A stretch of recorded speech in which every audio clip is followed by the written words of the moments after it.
Hey guys, for the past 11 years on MMPRtoys, we've made content that looks like this.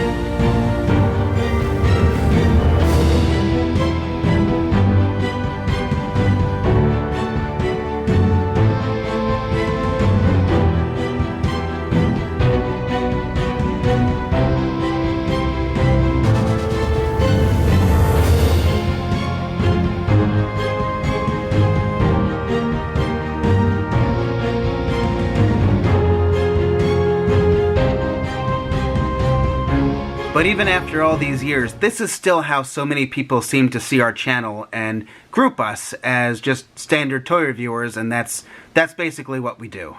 And nothing against toy reviewers, I'll come back to that. You guys might remember a few years ago we took you behind the scenes to see how they make one of those 30-second Bandai America television toy commercials. And for that 30-second commercial, there could have been 50 different people working on it. You can see in the footage just how many people, and this isn't even everybody. And the cost for producing just a few of these is in the 6 figures. For anybody who still didn't realize, everything that you've seen on our channel is either done by me or Mia.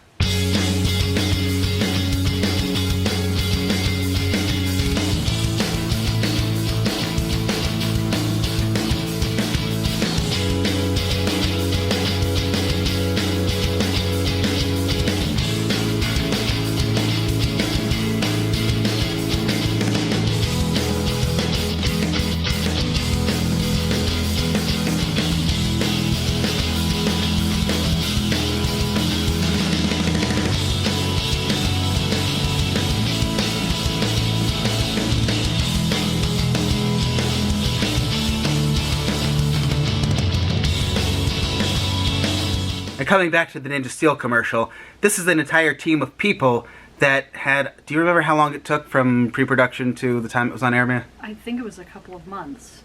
At least weeks, if not months. I think it was months. No, though. I think it was a couple of months. I mean, they weren't turning this stuff out like every 4th day all year long. You know, Mia and I, we haven't really had a break in 11 years. Even like when we would go visit parents, like that counts as our traveling, and we still have to be... Even when we went to Disneyland. We still had the toys in the hotel room to work on stuff. I mean, it's crazy, and then you get comments like this person saying, "Yay, no ads on your videos." Like, all right.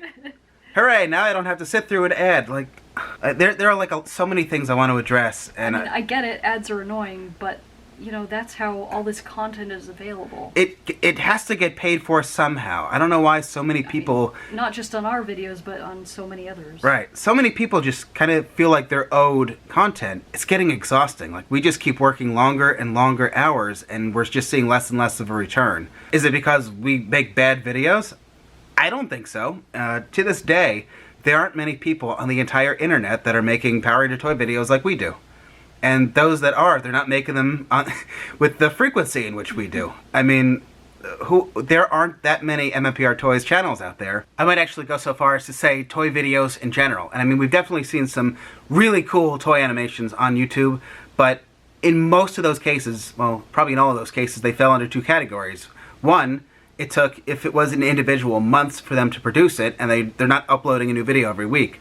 Or it was done by a small team of people / small studio, and often sponsored on top of all that. Like, they were actually getting paid by, in some cases, Disney, Hasbro, whatever else. Like, it was a paid sponsorship video done by multiple people, not just 2 people, more than 2 people, over the course of many months. And the point I'm trying to get at is, we're still seen as like a toy review channel that does like unboxing things, and where's the video? Why isn't there a new video? Well, we're occupying this weird middle ground of doing really creative stuff, but doing it really fast.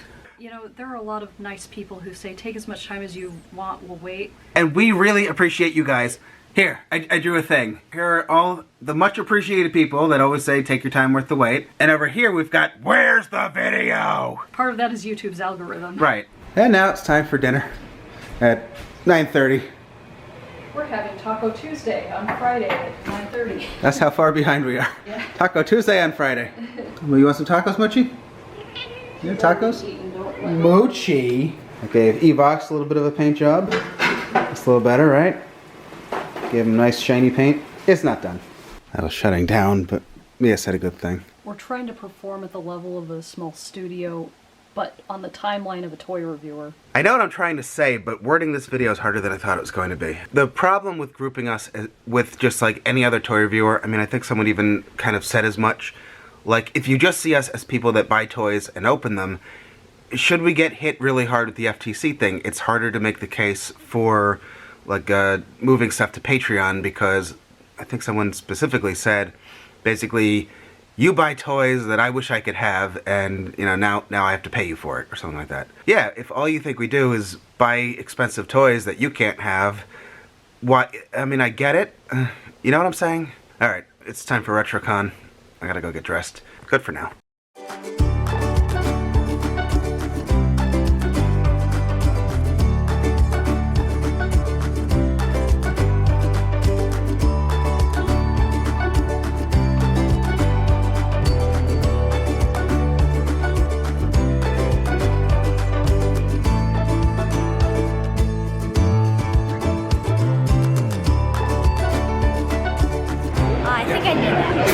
Wise words to live by. I think I need that.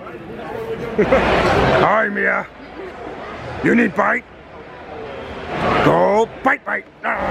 Take me home. I potty trained.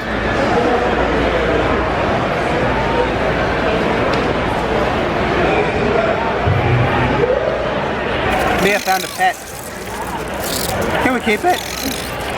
No. I like it. It likes you.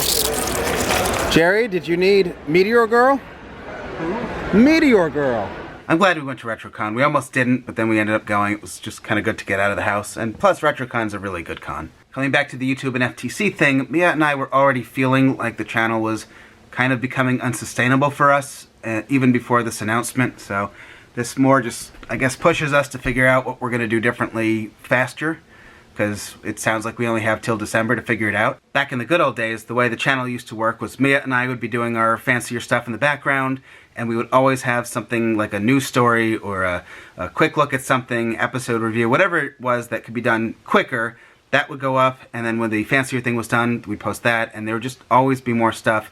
So the algorithm was fed, our viewers knew that we were still alive, we were doing the stuff that we liked, as well as the stuff that you guys were asking us for, and just everything just seemed to work. Everyone was mostly happy, right? Whatever revenue the channel generated, we would put right back into the channel. That's how we paid for toys, for video and sound and lighting equipment, for costumes, for art stuff, just all this. Everything is so expensive, but it just all worked out, and not the case anymore. I mean, now, if we post a news story, everybody shares it.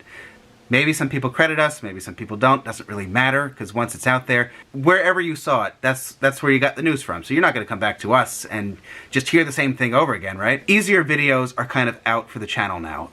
We love doing the tutorial videos. Not that many people watch them. Some people do. Some people really enjoy the set building, the painting, the how to display your toys, how to clean your toys, how to restore this, how to do... I mean, really, we do a lot of stuff on our channel. Most reviewers review the toys, and I'm not knocking reviewers. I'm just saying that's not the only thing our channel is about. I hope that's clear. So before we could post videos between the videos that we're really proud of and passionate about, and it would kind of bridge the gap. And now it's like, it just kind of shuts the whole channel down when a video doesn't perform well. So right, it's like every single video is expected to be a high-performing video, which is just an unreasonable expectation on the part of YouTube. We actually had a couple of videos that were doing well recently. There was the Green Ranger animation battle. Now I can't even remember what came after that. And, you know, it kind of creates like this performance anxiety for us. Yeah. Because it's like... It's stressful. We know that if a video doesn't perform well, it's going to hurt every other video we posted in recent times. And oh, it was like not every video can be a huge thing. Right. It was the video with the guns where you had the costume. Obviously that was going to do well because it was fun, but we still have so many people that want comparisons, they want reviews, they want to know all these different things. They want to know dates for when this is coming back, when this is coming out. Just the more kind of standard stuff. But, I mean... Which is fine, except... It's bad for people to make videos trying to make every single thing a hit, because you end up just not being as creative. Because, you know, that's kind of a Hollywood executive mentality. Like, you're going with the safe thing instead of taking chances and exploring. Right. But, I mean, what we're seeing consistently is Mighty Morphin, Mighty Morphin, Mighty Morphin, and do something really great with it, and do it now. But, I mean, you know, you ever wonder why there are so many sequels coming out? It's because the Hollywood executives are going with the safe bet. Right. Because these movies have to perform, and it's like, it's at the expense of creativity and something really unique and cool. Like the type of energy that created the, you know, original movies to begin with. And TV series that, like, everything that we grew up with in the, like, the 80s and the 90s. But, you know... That's all back in the theaters or on TV now as a sequel or a reboot or something. But now YouTube's kind of doing it to creators. Yeah. So... You know what video I thought was really good? What? The Dynaman stop motion, which we did, what, 3 years ago now? Yeah, that was a good video. Let's look at some of it right now.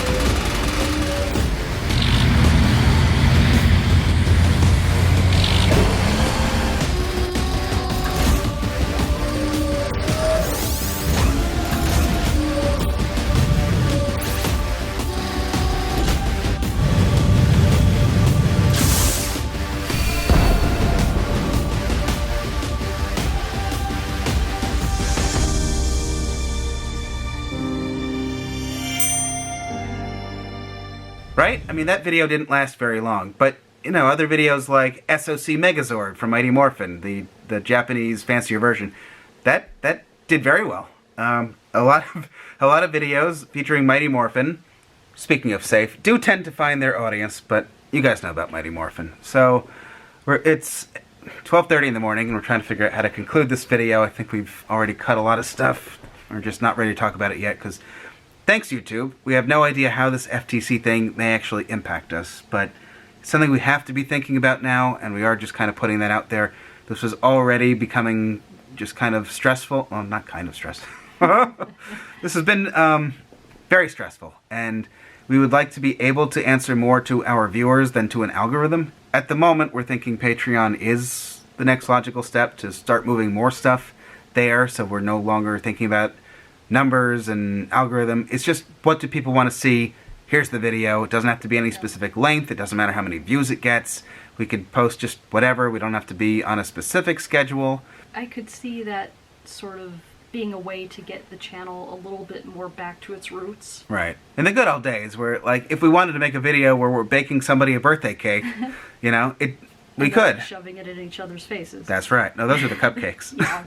And now it's time to blow out the candles. Hey, we could use the frog. Man, no! You know, Mia. What you gonna do with that cupcake? Smush! Smush!